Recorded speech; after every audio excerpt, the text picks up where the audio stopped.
Bendiciones, iglesia, Dios les bendiga grandemente. El día de hoy comenzamos con esta serie de las 7 palabras y ahora mismo me encuentro con el pastor Carlos Pinto. Bendiciones, pastor.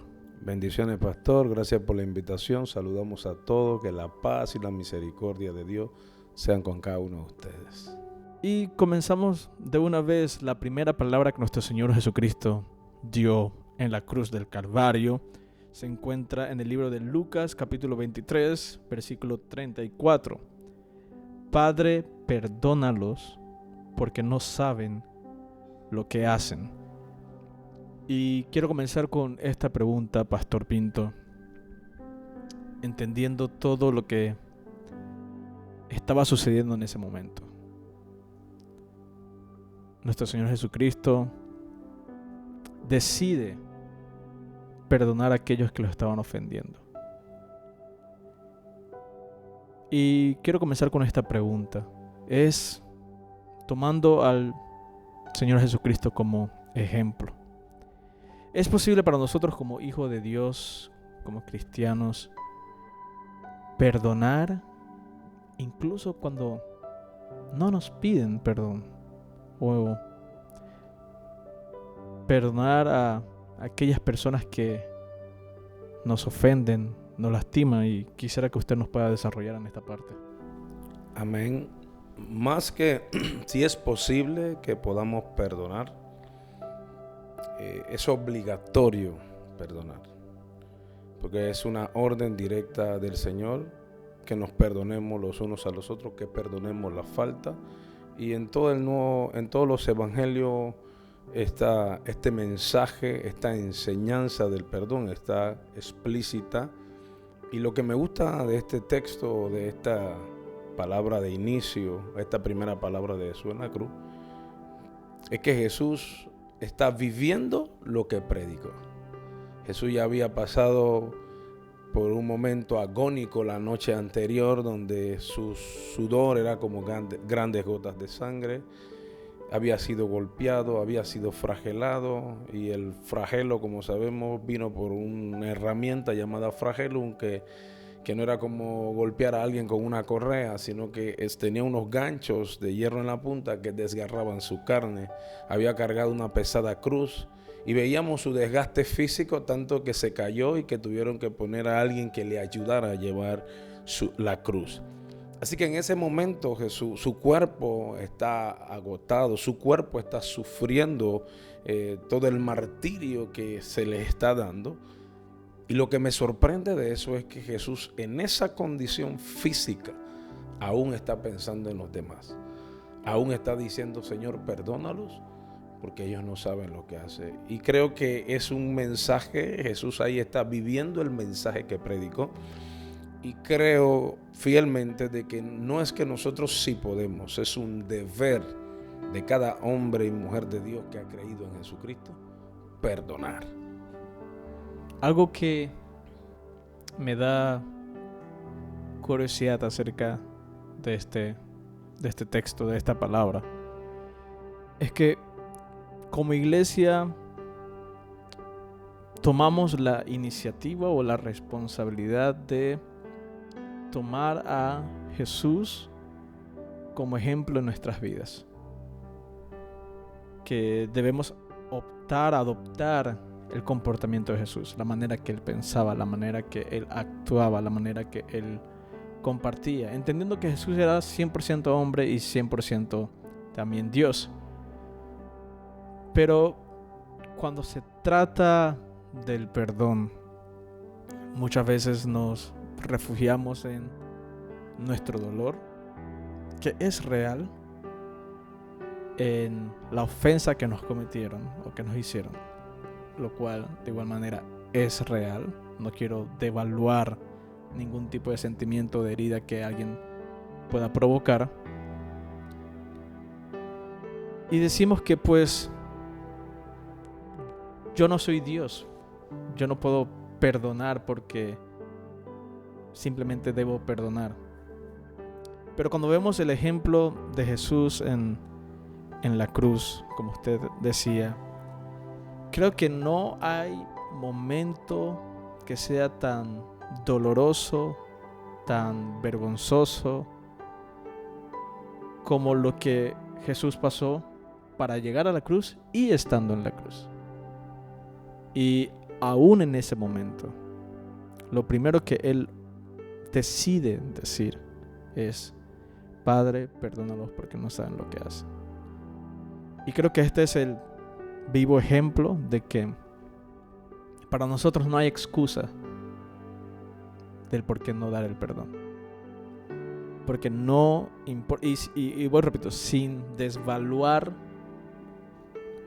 la historia de cada uno de nosotros. Creo que no podemos comparar lo que estamos pasando o lo que nos haya pasado o los que nos hicieron a nosotros con lo que nuestro Señor Jesucristo pasó estando en la cruz. Y creo que eso derriba todo argumento de decir que hay cosas que simplemente no se pueden perdonar. Yo creo que Jesús en la cruz, lo interesante, Jesús no solamente fue la agonía que estaba sufriendo no era solamente física, era emocional y espiritual. Un ser santo ahora llevando los pecados de todos. La Biblia habla que la muerte de cruz es una muerte preparada para malhechores. Las personas que estaban ahí le injuriaban de manera que afectaban sus emociones. Entonces el ataque fue en todas direcciones y aún así Jesús eligió perdonar.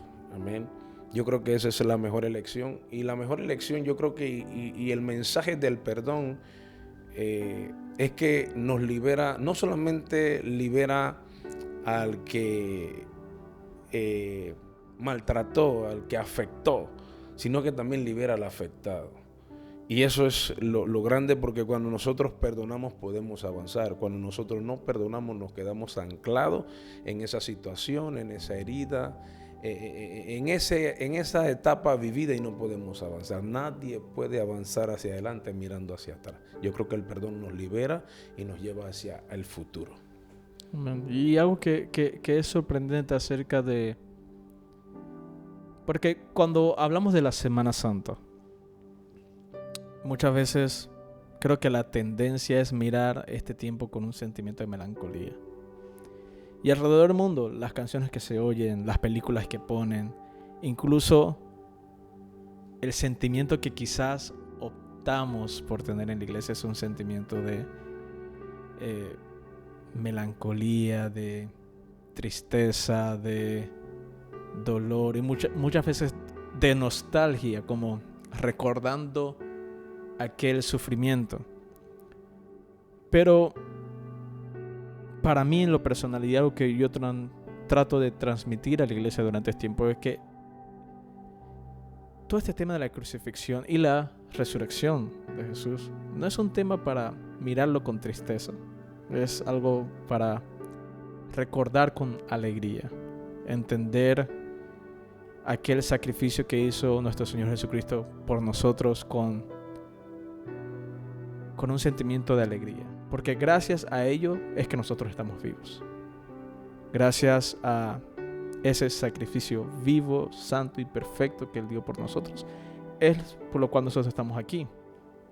Y algo hermoso que veo en esto es que Jesús, más que perdonar, lo que hizo fue interceder por nosotros, tanto a aquellos que estaban en ese momento,